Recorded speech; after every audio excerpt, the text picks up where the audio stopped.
This talk will be based on the dialectic of thesis, antithesis, and synthesis. The thesis concerns some of the pressures towards an increase in reliable knowledge, or what we sometimes call science.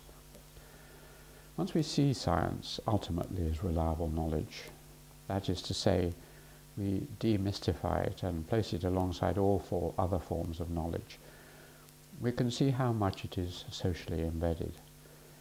It's no different from craft knowledge, except that it makes great efforts towards increasing reliability.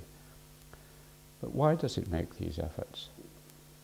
Until we have some picture of what drives those who engages in the extension of human knowledge, it will be impossible to investigate what conditions impede or accelerate this process. This is clearly a vast subject, since it leads to a consideration of the whole nature of man and society.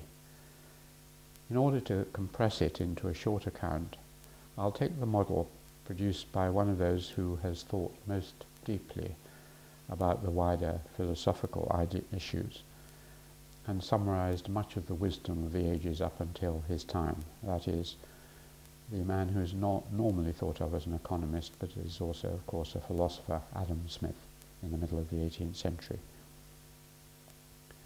His ideas were developed partly in relation to general problems, partly in relation to a history of astronomy as the paradigmatic science of the time. Putting it into modern terms, Smith posited three great driving forces in human societies. One was the set of selfish, private emotions which he and his friend, the philosopher David Hume, recognized as present in all of us: lust, greed, aggression. But rather than condemning these outright, he saw them as necessary as long as they were balanced by other pressures.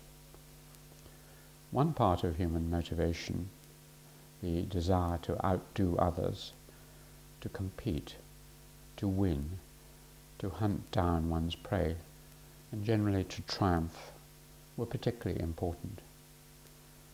The famous inborn tendency to truck, that is, exchange and barter, with which Adam Smith started his Wealth of Nations, was one part of this.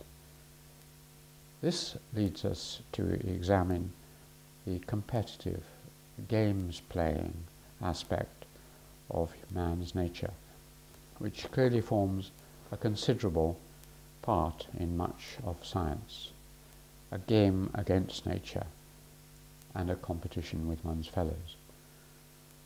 This drive is probably stronger than another selfish or practical motive, the desire for practical reward. As we'll see, most of those engaged in serious science pay only a little attention to financial or other material profit. Thus, powerful forces impel people towards science, and these are a mix of very human motives, which man shares with other animals, namely territoriality, competitiveness, playfulness, aggression, desire to vanquish, the hunting instinct, desire for a better material life, desire for leisure, desire to dominate others, all the well-known drives that humans and as a part of the animal species have. All these lie behind many human activities, and when channeled have helped to produce many of the best as well as the worst achievements of mankind. These were the sentiments which dominated Smith's later work, The Wealth of Nations, and roughly equate to the selfish motive. But in his earlier work, The Theory of Moral Sentiments, Smith put forward a complementary theory which provides another set of motives, equally important for humans and which balance the selfish ones. These we may broadly designate as the social nature of mankind. In The Theory of Moral Sentiments, Smith suggested that man, being a social animal, was not just preoccupied with his or her, however enlightened, self-interest. A person was constructed through relations with others. People wanted to be admired and appreciated, indeed loved by other people. They found themselves mirrored in each other and hence devoted enormous energy and attention to the matter of winning the respect and affection of others. What Smith was ultimately saying was that many actions were done not because they would directly benefit the individual, but because they would cause pleasure, happiness, affection, admiration in others. Putting this within a slightly different framework, altruism was as important as selfishness. Not because people were motivated by enlightened self-interest or by some Darwinian impulsion towards group survival, but through desire to win the esteem or affection of others. One context, and a strong one for this, was in group activity. The pleasure of a joint activity, a game, a musical performance, making a complex industrial project, a battle well fought, lies largely in the chance of admiration of others, whose skills entitles them to appreciate and praise one's activities. Thus, cooperative behavior, especially important in science, is particularly encouraged by the social emotions. Another way of putting this is in relation to the idea of the gift. The idea of the gift, slightly modifying the famous work of the anthropologist Marcel Mauss, is that one freely gives to another, but this then puts them under the obligation to reciprocate. The other important element is that whatever the gift is, it has several elements. There is the external material element, anything from food to a poem, from a victorious battle to a new theory in mathematics. But behind this, there is the spirit of the gift. That is, crudely, the social and symbolic relationship it represents.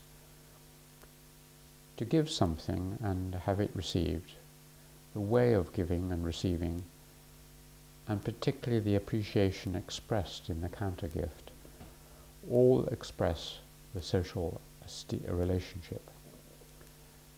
They allow the individual to show respect, express his or her personality, win esteem. Science can thus be seen as a giant gift-giving network. It has some further elements of the Maussian gift, in that what is presented is more than the mere material things, a fact or theory, but part of the scientist's spirit or being, invested in the theory. Furthermore, the gift tends to set up the usual Maussian obligation to counter-reciprocate. Hence, each scientific discovery is cumulative, not merely because it opens up diverse new understandings, but because it puts an obligation on all other practitioners to engage in return gifts, obligations which, like the true gift, increase with time. The other element, which is obviously important in the very idea of the gift, is that it should not be too precise, calculating, rational. If scientists are constantly thinking of what would pay off quickly, the kind of fundamental science which, to use the educational psychologist David Perkins's metaphor of the oasis, which I'll explain later, requires going off on a slim chance across the desert to find another distant oasis or waterhole, that kind of blue skies, as it's sometimes called, research would not be undertaken. Most true science is fairly crazy, following hunches for years, struggling for very small rewards, foregoing shortcuts and short-term gains. For whom does the scientist do this? For others, a peer group of fellow people learned in that particular branch of science, a society which will honour his name for posterity or God, but always as a gift to the other. Not to understand this, to apply the laws of rational capitalist accounting and a debased vision of private greed as the base of man, leads to the kind of foolish science or social science policy that one often finds in advanced capitalist societies. Using this concept of the gift, we shall see that much activity which contributes towards the increase of reliable knowledge is done as a form of gift-giving.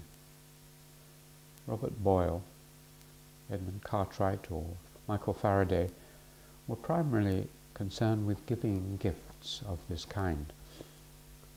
Firstly to their close network of co-workers, and then to the world. Thus one might regard two of the sets of motives that drove people on to their work in extending reliable knowledge as the self-regarding and the other-regarding, representing the two sides of man's nature as both selfish and social, or cooperative. All of this applied to almost all human activity. It works as well in the agricultural as in the religious field. In the latter, for example, there is selfish desire, enlightened self-interest, but also the gift and the desire to win the divinity's approval as an end in itself and not merely as a means of self-advancement. Thus, these two sets of motives cover most activities, including science or the generation of reliable knowledge. What's special about science, though, is it overlaps into games, though it overlaps into games and art, is what we might call the pattern-making or pattern-solving motive.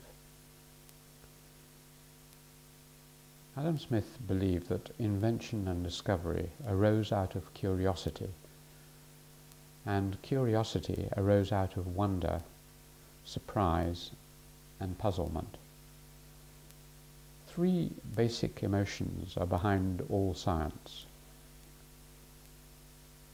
I quote him, "What is new and singular excites that sentiment which, in strict propriety, is called wonder. What is unexpected, surprise, and what is great or beautiful, admiration." End of quote. The mind likes to order the external world into patterns, to make it regular and predictable, to form things into classes or of similar objects. Quote, "It is evident that the mind takes pleasure in observing the resemblances that are discoverable betwixt different objects. It is by means of such observations that it endeavours to arrange and methodize all its ideas, and to reduce them into proper classes and assortments." End of quote. When something does not fit, our curiosity is raised and we search around for an explanation. In such a situation, where something seems only partly to fit with other things which we know, we are struck with wonder. I quote again from Smith.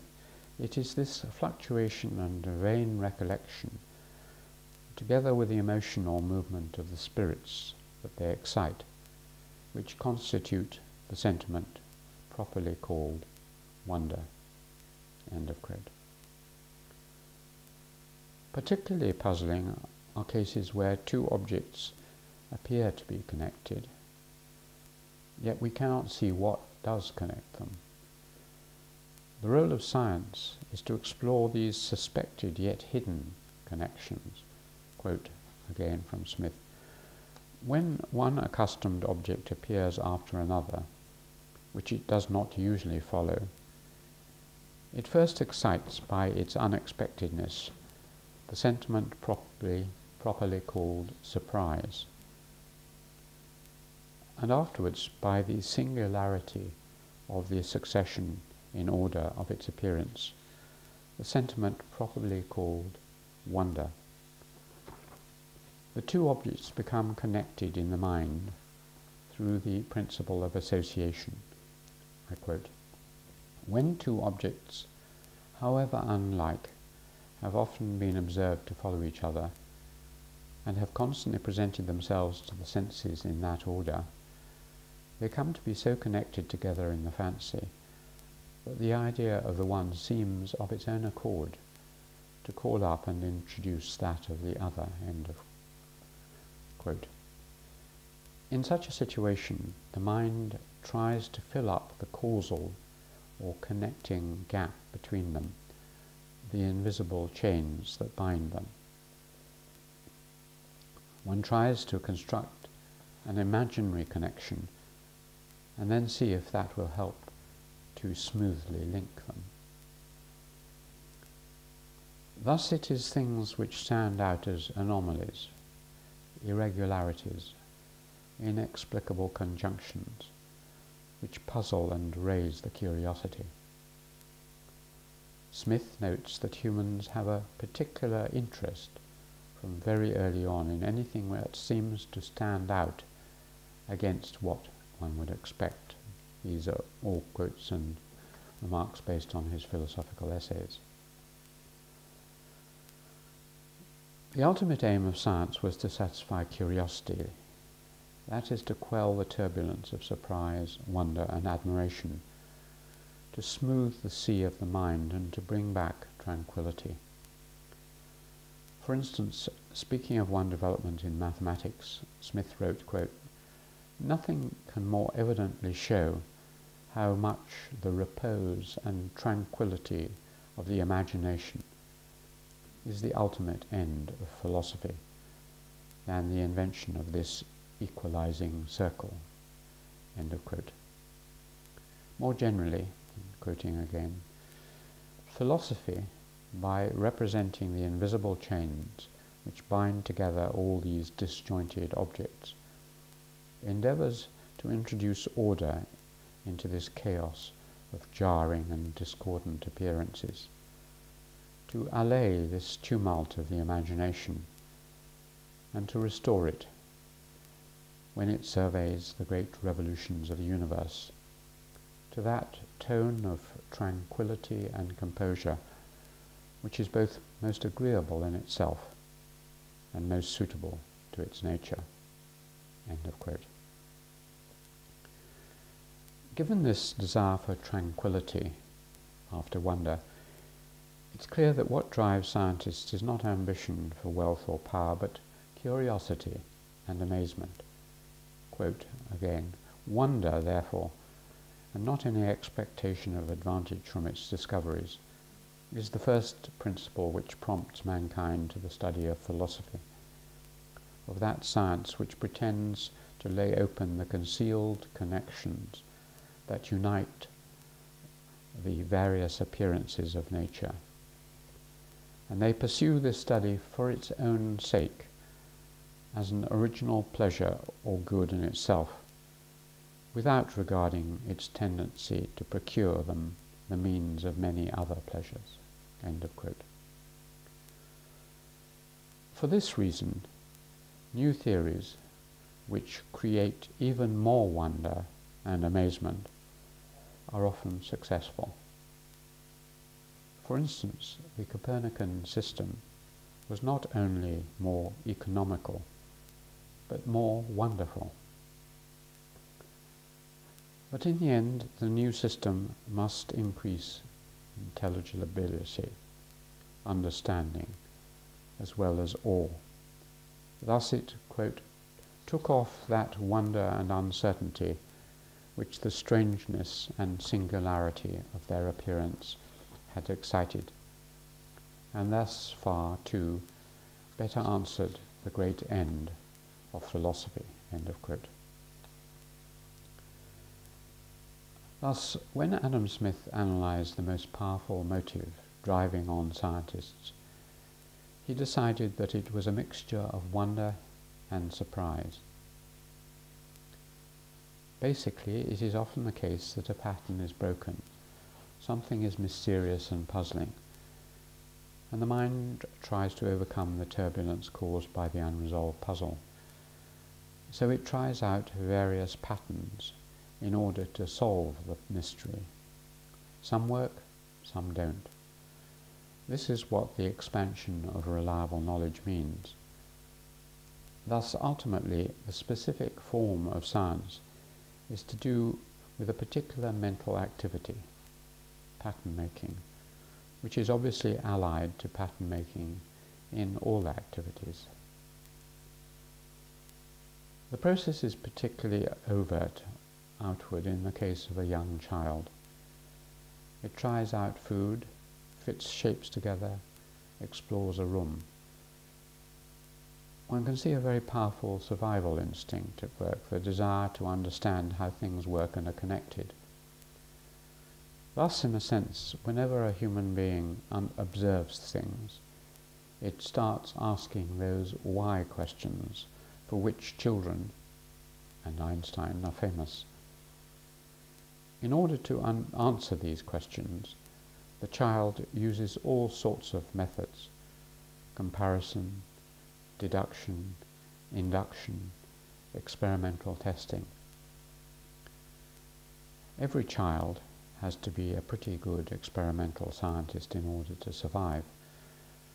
But this sense of curiosity and wonder is very often dampened in later life, either by external pressures or by an inner feeling that the answers are already known.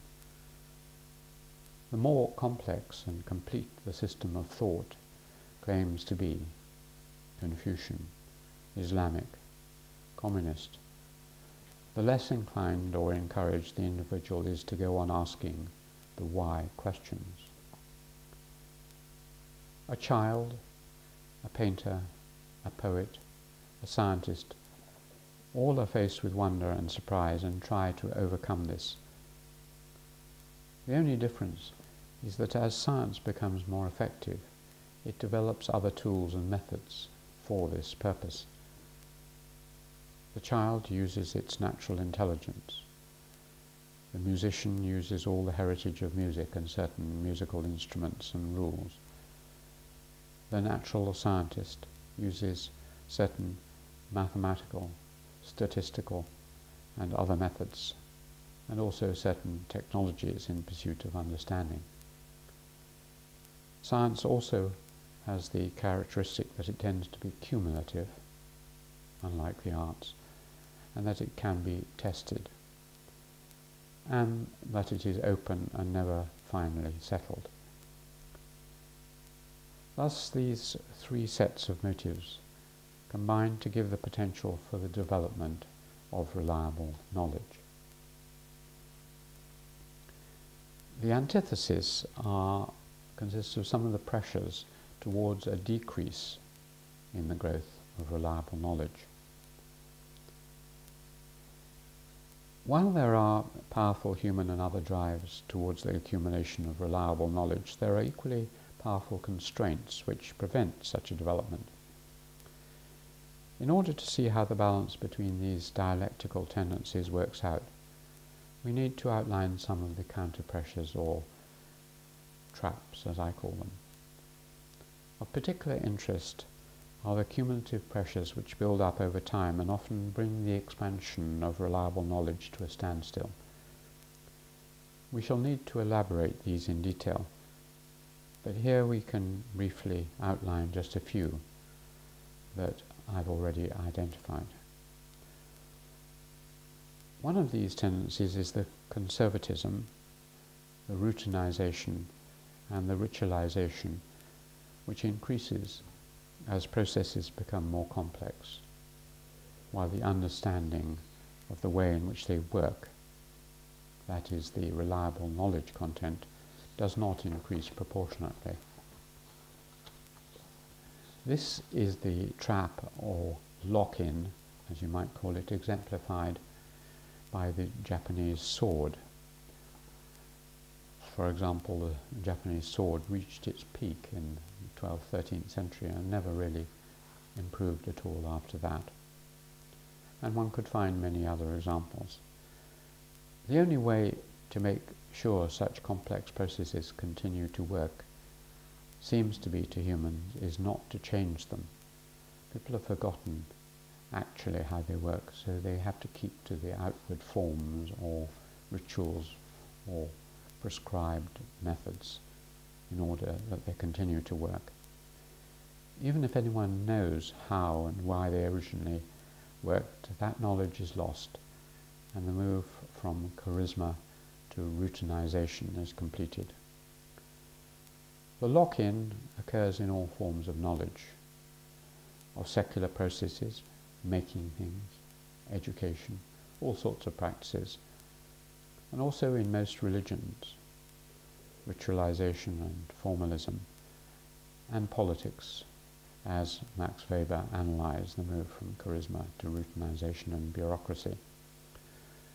Thus the knowledge component levels off or even decreases. The almost exclusive task is to remember how to repeat the words and actions which were passed on by the ancestors and seemed to work. This is the opposite of innovation and invention, which deliberately forces forgetting, superseding previous knowledge, making it out of date and irrelevant. Very few civilizations have avoided the tendency towards conservatism for more than a few hundred years. A second tendency is the movement towards predation. One way of looking at this is in the political sense, preying on other societies or on the weaker, or in the economic sense, moving from production to services, for example. But what is the variety or form of this predatory tendency in relation to reliable knowledge? There are probably several forms that it takes. Firstly, there is the tendency to predate on the past.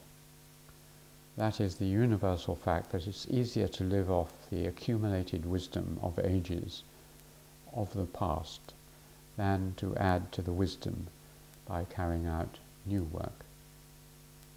Most literati tend more and more to turn their attention to great truths or schemes from the past, as with Confucius, Buddhism, the Vedas, the Quran, and the Bible. More and more the learned live off or predate on accumulated intellectual capital and discourage innovation. Secondly, the tendency shows itself in the appeal to authority and rote learning. Persuading, intriguing, encouraging younger minds is very strenuous work. Much easier to assert and dominate using authority and telling one's students merely to copy down the received wisdom. The state of Oxford University in the middle of the 18th century, as described by Adam Smith and Edward Gibbon, suggests a prime example of such predation, living off wealthy foundations, doing the minimum of intellectual work in return. Another more subtle form is foregoing difficult mental tasks and concentrating on easily resolved trivia. In the modern cliché, gathering the low-hanging fruits. This brings accolades, but scarcely advances deeper knowledge. Another, of course, is to use one's position as a base and then to engage in freelance work, as in modern consultancies by many academics, or to write pot boilers which bring in a lot of money immediately but within a year are remaindered, or by free riding, absenteeism, doing other things. A further tendency is towards knowledge becoming a private rather than a public good. Human beings will always, if possible, turn public assets into private assets, whether in politics, religion, or society.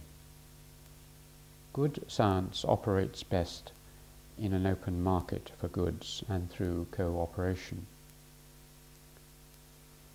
Of course, there are periods when an individual or institution may be forced into secrecy, as in the famous case of Charles Darwin.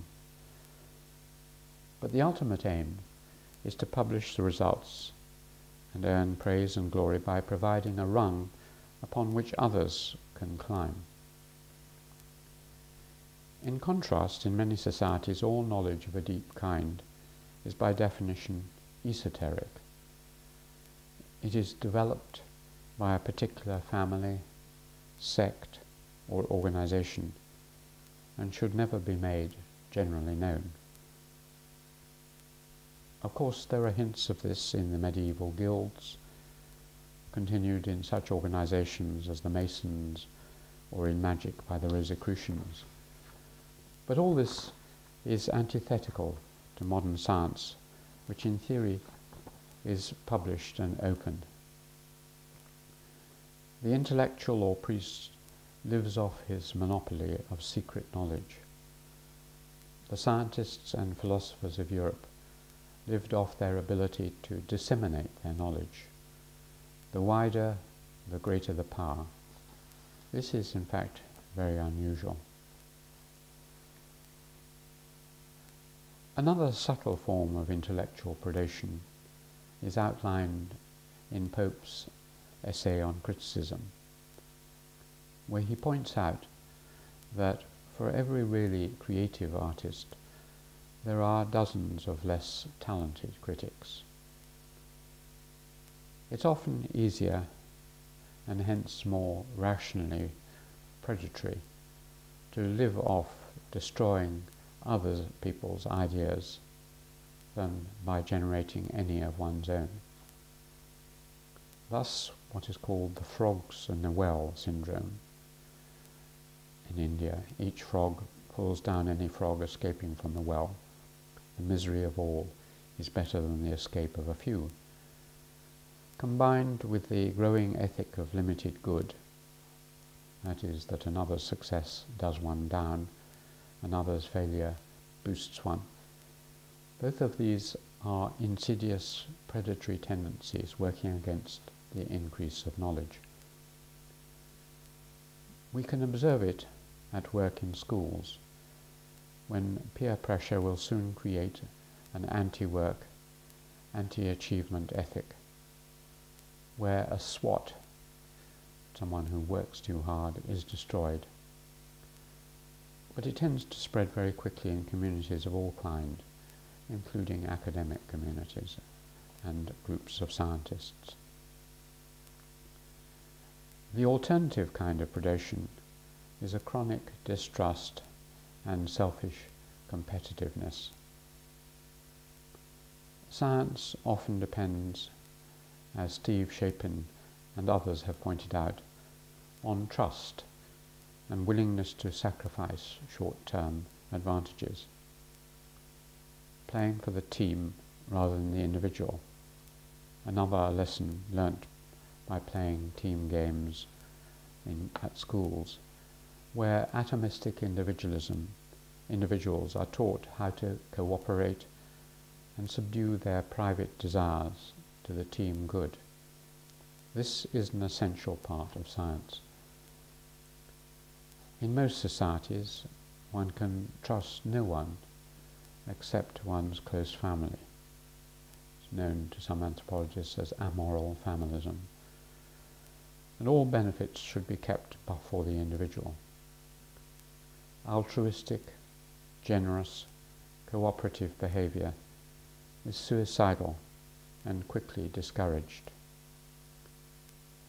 All this militates against the rapid expansion of reliable knowledge. In a world of falsehood and deception, of secrecy and privatization, where is the reliable to come from? Nothing can be relied on, least of all information from non-related strangers. Why should they tell one the truth, if there is such a thing? Another knowledge trap lies in vested interests. Knowledge is usually costly to acquire, and once gained, like other symbolic capital, pays dividends. Those who have acquired have worked themselves up to the top of the knowledge tree are hardly likely to view with favour radical thinkers who are hacking away at the trunk. This is recognized by Thomas Kuhn in his observation that old paradigms are not dislodged by rational argument, but because the older generation die off. Just as all political power tends to corrupt, so does intellectual power tend to corrupt. This is again recognized in King Arthur's famous speech to his followers in Tennyson's Morte d'Arthur. The old order changeth, giving place to new, and God fulfills himself in many ways, lest one good custom should corrupt the world. All intellectual elites dig themselves in and become corrupt, and usually knowledge is diminished. How then did the extraordinary situation develop in Europe that this tendency was temporarily at least suspended? There are, no doubt, a number of other traps which we could outline and clothe with specific historical and anthropological data in relation to the various Klondike landscape, that's mining, gold mining landscape traps suggested by David Perkins.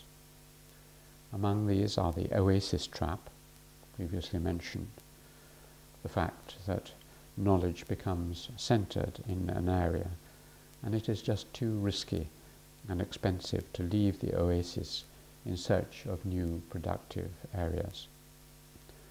So people stick to what they know. This is probably what happened to a certain extent in China and Japan. The huge distances, physical and symbolic, between centres of knowledge, and the fact that even if one made the effort to travel to another one, it usually turned out to be little different to the one had left, discouraged exploration. In Europe, on the other hand, the oases were close enough together, and each with a very different intellectual flora and fauna, so it was worth a bit of a risk. Another trap, which David Perkins talked about, was basically the idea that that is another aspect of the oasis, namely that often in order to advance one has to go backward or to go downhill before one can go up. One cannot proceed steadily up the slope of increased knowledge, but has to make a costly detour. For example, one might, as an anthropologist, change one's field of work. So, having become a world expert on, say, Nepal, one decides to change and become interested in, say, Japan. But for 3, 4, 5 years, learning about Japan produces almost nothing. And so one's colleagues become a bit restless and wonder where one's research is now contributing to the departmental quota of research. To do this kind of shift requires considerable faith and self-confidence, which some Europeans seem to have had in abundance, but which is generally unusual. This is related to, if slightly different from, the idea that in order for an entirely new technology to come up and replace an old one, for example in weapons, there may be quite a long period when the new one is less efficient than the old one. In other words, there is a long lost-making period when the older views can outpace the new, untried and inexperienced ones. This obviously applies to technologies. Who is going to bear the long development costs? But it also applies to intellectual development. Often the older, experienced intellectuals can effectively destroy the half-baked, if ultimately more powerful and true, in a certain sense, new ideas. And often the innovators give up, discouraged, or left hanging from some literal or metaphorical cross. It's likely that a little thought would provide other traps of knowledge. One, of course, is to know too much. As knowledge, and hence a mass of details, accumulates, it becomes more and more difficult to see the overall pattern. This is why, for example, a number of enormously learned men have produced so little. The great historian Lord Acton is a case in point. Having accumulated and read and accumulated and read, he produced 2 or 3 very wonderful articles and hardly anything else. The great history of freedom, which he was beavering away at, he never produced. Another trap is that the critical faculties develop more strongly than the creative ones, as if the tendency earlier identified, whereby critics outnumber and outgun artists, occurs within the very individual. This is a trap manifested in numerous cases of people I've met in Oxford, Cambridge and elsewhere, often very brilliant teachers who spend their lives destroying or at least criticizing their students' work, but after many years of demolishing other people's arguments, become constitutionally unable to produce a sustained piece of work in which they have any faith. Another trap, constituted by what seems a variant of the law of diminishing returns when applied to information, is not widely recognized. This is the mathematical law, is that as each new piece of information is added to a complex interacting system, it alters all the previously existing data or information. It thus requires a large reorganization of information. Thus, to add a new piece of information becomes more and more difficult because you have to readjust everything previous. We know this from our own practical experience of filing. With one filing cabinet with 100 files in it, it's not too difficult to file a letter. With 1,000 files, it's far more difficult. Indeed, the difficulty of the task increases in a greater than linear fashion, a sort of exponential rate. To find an item among 10,000 is much more than just 10 times more difficult than finding an item among 1,000. These laws are to knowledge what the critical laws of diminishing marginal return are to economics. They explain why the advancement of learning, as Bacon called it, the increase of knowledge, is so difficult and becomes increasingly difficult. This forces specialization and specialization then leads to growing boundaries and separation between specialists and the loss of the larger vision. In the early days of a discipline, it's easy to be radical, to make large advances. Everything is open and fluid. The returns on a little labour are great. The easiest advances are made first, and difficult terrain can be avoided, circumvented. But after a time, the best mental or real land is taken up, the aforesaid low-hanging fruits have been picked, and one has to move up higher into the tree or up into the marginal land. Furthermore, each new piece of information has to be fitted into an increasingly complex, pre-existing set of information. Even minor changes come up against vast entrenched obstacles. One can only tinker at the margins. Radical innovations also become more difficult because the time and energy it takes to master all the professional expertise needed to understand and then change a system starts to exceed normal capacity. At the start of a discipline, an amateur can make huge advances by pursuing what is really a part-time hobby, like someone like Robert Boyle, or many famous scientists, Michael Faraday, for example. But about the later 19th century, it required highly organized and disciplined teams to carry out major research. Specifically, one can see that the problems of knowledge, storage and retrieval became greater and greater. Each major stage reaches a ceiling of what can be held and achieved efficiently. Oral cultures can only hold a very small amount. Writing created the possibility of libraries of information. Printing extended this possibility enormously through multiplication of texts. But by the end of the 19th century, as the Olympian labours of a Lord Acton or a Sir James Fraser showed, the system of hand indexing material through slips and filing cards had reached its limits.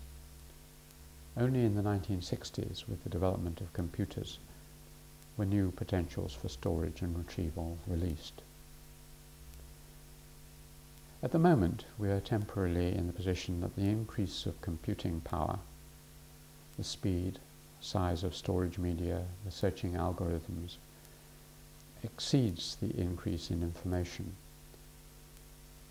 The laws of information overload and saturation have been temporarily suspended by technological developments based on science, electrons, new materials, etc., just as those of the laws of diminishing marginal returns were temporarily suspended by technology in the late 18th and 19th centuries, steam power, soil chemistry, and so on. Nearly always in the past, however, civilizations have reached an upper threshold quite soon. This upper threshold usually takes the form of more and more effort being needed for each fresh marginal gain.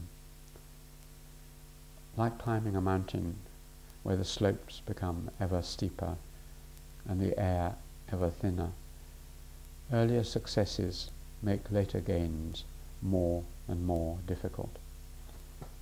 The quicker one moves through the lower slopes, the quicker one reaches the increasingly difficult terrain. There is a built-in entropy.